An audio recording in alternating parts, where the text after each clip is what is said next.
Hi, fam. Y'all, this week has been an interesting week. I'm curious how y'all have been. Feel free to drop it in the comments.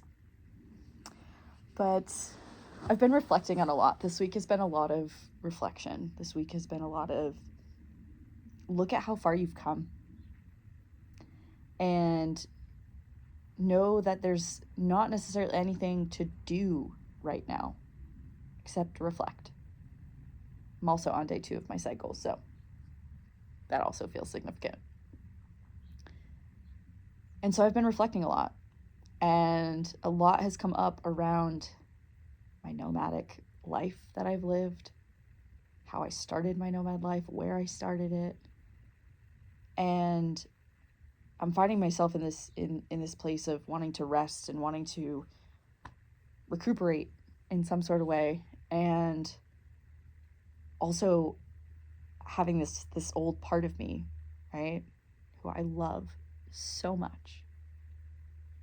But she's like, but if we rest, nothing gets done. What are we going to do?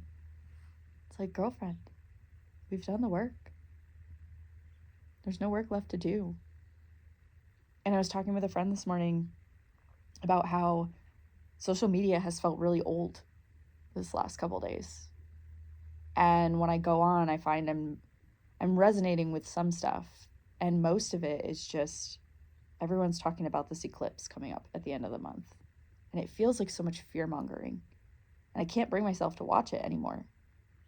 Because as someone who's been doing the work this whole time, feels like I've evolved out of that. And what I mean by that is, like, you get to a point where healing comes through life, and it's not this deep excavation, one that I've been on for a long time. I've been excavating for years. And it's like, when does it get to the point where you just allow yourself to rest and take life in and just be? 222. Because yes, there will be moments that come up, right? Last night, I went to a community breathwork at my chiropractic office. And it was beautiful to be able to heal in community. I don't have anything against healing in community. I think that that's the next stage that we are moving into as a collective. And for a lot of us that have been healing in isolation for so long, that can feel really different. And it was so beautiful to go to be in community, but we were each having our own experience. Oh, hi, Dragonfly. Oh, you're ginormous. Thanks for being here. Oh, that sucker was so big. It was like this big. That's wild. But my intention was to bring clarity, to obviously release anything that I was holding on to, and to feel in a state of bliss afterwards, or reach a state of bliss, if you will. And I was very present with the breath work. And I'm someone who I love doing breath work. I do breath work on my own several times a week, if not every day. And it was so cool to first of all, not be in the facilitator role, right? And to be able to receive, but also to be able to get back to myself. And which, by the way, guys, if you're someone that doesn't give back to yourself, take a moment today to give back to yourself, however that looks for you. But it was so beautiful, the energy that was moving, and to be present in that. And then at the end, we were doing our breath holds, and the guy leading breath work, he put on You Can't Rush Your Healing by Trevor Hall. And that song for me is such a pivotal, I don't even have words for that song. I resonate with it so deeply, and it's gotten me through some of the toughest parts of my healing journey. If you haven't listened to it, I highly recommend anything by Trevor Hall, but You Can't Rush Your Healing is one of my ultimate songs that I found from him. I actually found it at the beginning of my divorce. I was trying to think back this morning when this song found me. And it found me, oh man, I should go back and read those books actually. The FML books by Gabrielle Stone. If you haven't read them, highly recommend. But she talks about her divorce journey, and one of my good friends at the time had been reading it, and she was like, I really think that you would really enjoy this book. And it was I believe she did 2 books, and I can't remember which one exactly mentions her sitting in this hammock listening to this Trevor Hall album, and You Can't Rush Your Healing comes on. And I get chills every time I think about it and talk about it, because it was such a powerful moment in the book, and it's also just such a powerful song. It makes me cry just about every time I hear it, because it just songs bring me back to different times, right? As music usually does. And that song brings me back to so many different parts of my healing journey. And last night, that was the first song he played. And I started crying. And then I started laughing. And I started crying again. And then I was laugh crying. And I was laugh crying because the images I was getting was from my first trip to Bali, which was the first leg of my nomad journey. That this journey has had many legs, more than a spider at this point. But I remember being on the bus, and we were going from the port where all the ferries and everything were, up to the north side of Bali, Lovina Beach, which is a black sand beach up at the north end of the island. And it's way out there. You have to go up and through the mountains, and it's a long way. Like, it's not a short drive by any means. And I remember doing this deep dive on Trevor Hall and his albums, and his music is so channeled and so beautiful. And that song just hit me last night. I was like, holy shit, because yesterday during the day, a lot of stuff around Bali was coming up for me. And then to have that last night just felt like such a closure moment of like, look at how much you've carried.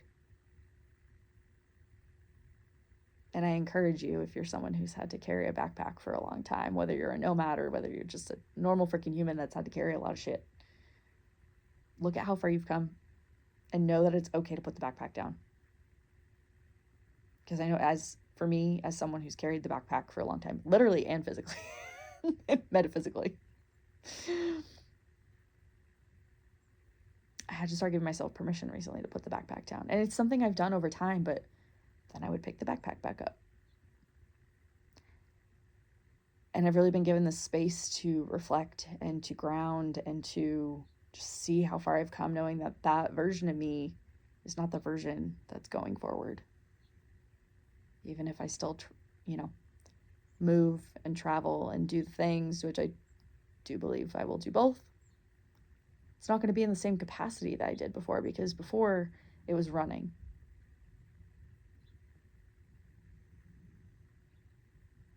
Been running from a lot, into a lot. Time's not running out. You're really running in. Oh, that line every time makes me cry. That's part of You Can't Rush Your Healing. Mama said, you're not running out. Time's not running out. You're really running in. And that's something that has been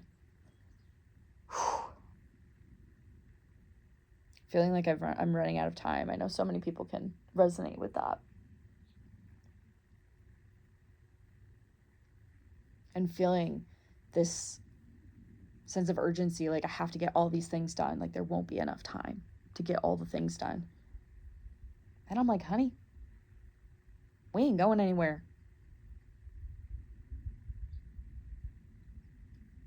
I would rather be in the present moment than waste it away at a job or doing something that I'm not happy doing. I would rather just be in the present and let that unfold however it's meant to. I've had to give myself permission to just be present lately. I just got done texting a friend. I said, I actually literally want to do nothing today. And she started laughing. She's like, isn't it so wild how we're ingrained to feel like we have to be doing something all the time?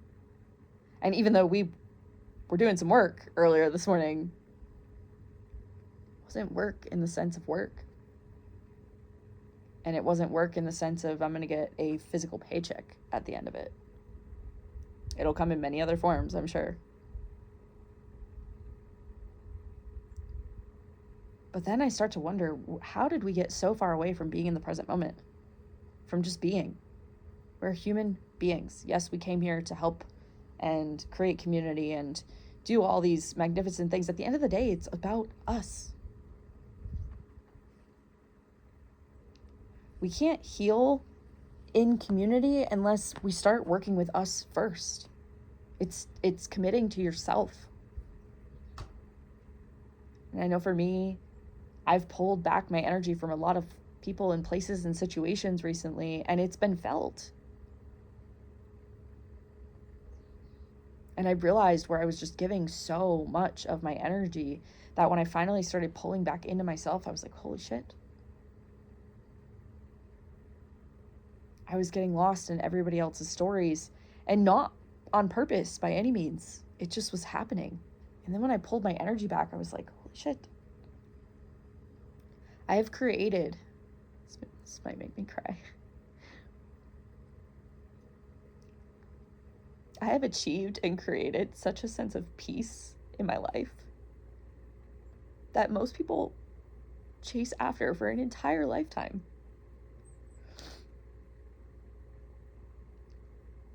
And right at this current moment, I may not have all the money in the bank and all the things. I may not have my own place or my own car, but I have those things that have been provided to me because of other people, because of angels that walk this earth, because of so many different things. I've had people say to me, how are you in the situation you're in? And I'm like, I want to call it luck, but I also want to say that, like, I've done so much work to get to this space. And that sometimes that doesn't look the same as we might have interpreted it to look.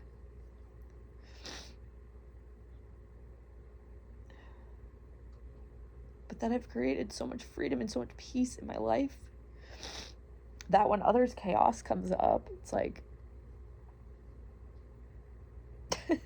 I don't deal with any of that anymore. I don't have chaos in my life. In fact, when it is there, I'm just like, what's going on? This isn't mine.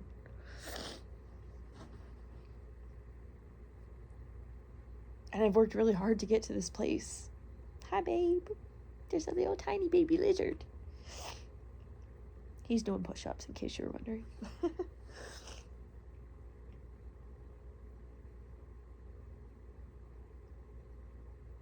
And I know that if you're watching this, you either are on your way there or you're someone who deeply craves a sense of peace and calm and freedom in your life, as most people do. And it starts with doing the work. Following what makes you happy, even if it doesn't make sense to the world around you, it just has to make sense to you. And giving yourself time to reflect and giving yourself time to rest and ground. We're not meant to be going and doing all the time. In fact, if you are, I'm probably going to tell you right now, you're probably avoiding a lot of fucking things. And I can say that because I'm someone who was avoiding a lot of things for a very long time.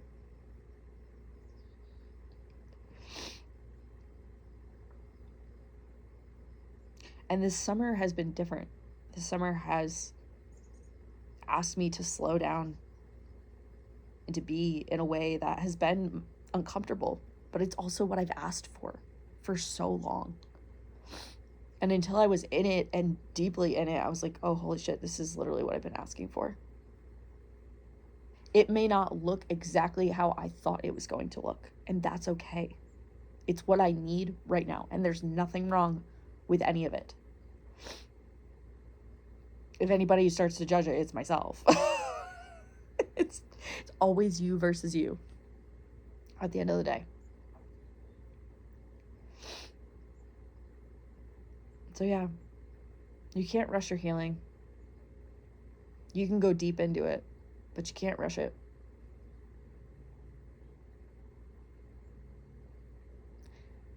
And if you're someone who's used to going and doing so much, give yourself a break. You don't have to be going and doing all the time. You don't have to rush. There's literally no reason to rush. In fact, when I find myself rushing, I stop. And I take a deep breath. And I'm like, hey, what are we rushing for? We'll get there exactly when we're meant to get there. We will get exactly what we need when we're meant to get there. You literally can't miss anything, so why rush? The more that you can slow down and be in the present, the more you become aware of everything.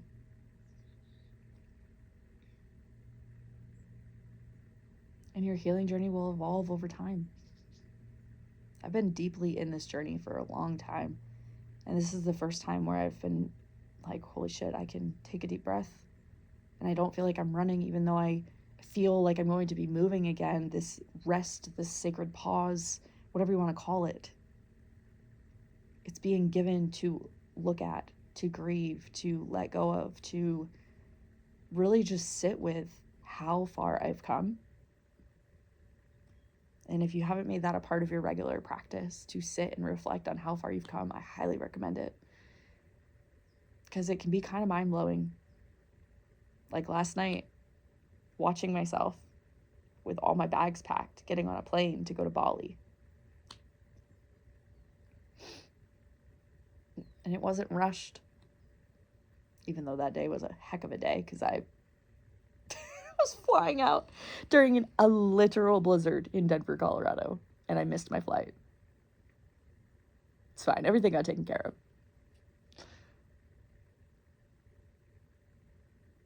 But I look at that version of me and I'm like, wow. If she would have known what she was in store for the next couple of years, oof. I go back and tell her it's been a whirlwind, but we're on the other side of it. And we've learned a lot. And we've come home to ourselves in a new way. And we realize that we don't have to carry the backpack. In fact, we got a roller suitcase and a little backpack, but we don't even have most of the things from that trip, I don't even have anymore, which is wild. I have a few articles of clothing left. That's about it. Life has taken some wild, crazy turns since then, but I've made it to the other side, and that's the beautiful part. And I know that this next move will be from a place of rest, will be from a grounded place. It won't be from urgency. It won't be from running. It won't be from needing movement in order to process, because that's how I processed most of my journey.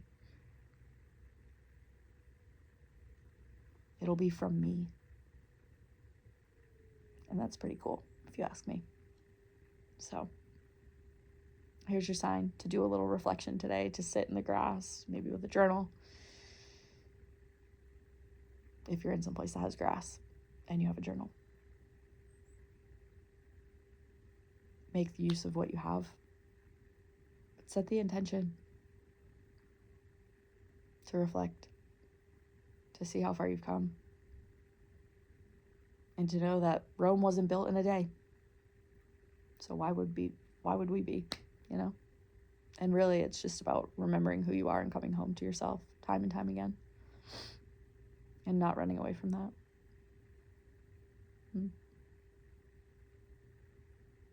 I'm gonna go sip the rest of my tea and reflect some more.